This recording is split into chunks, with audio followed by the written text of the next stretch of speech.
Hi friends, అందరూ బాగున్నారా?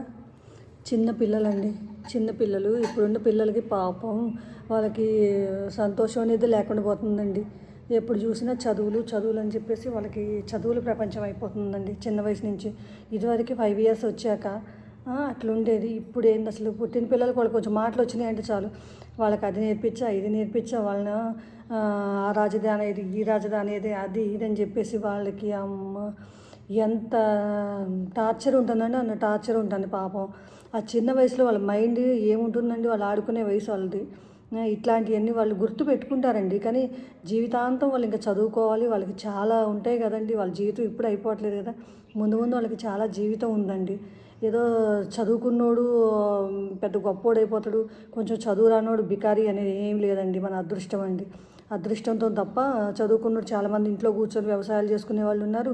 కొంచెం చదువు రాకుండా ఏదో కొద్దిగా వచ్చినోడు వాడు మంచి పొజిషన్లో ఉన్నోడు ఉన్నాడు.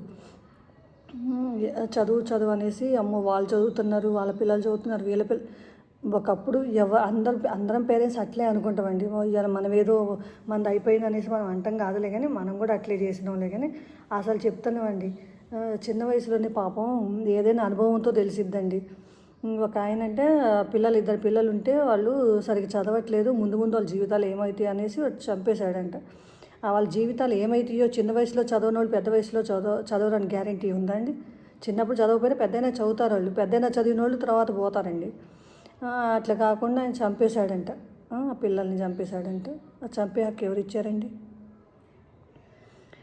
ఈ పోటీ ప్రపంచంలో పిల్లలు చాలా కష్టం అండి, వాళ్ళని నెగ్గుకు రావటం చాలా కష్టం అండి. ఓకేనా ఫ్రెండ్స్, బాయ్ బాయ్.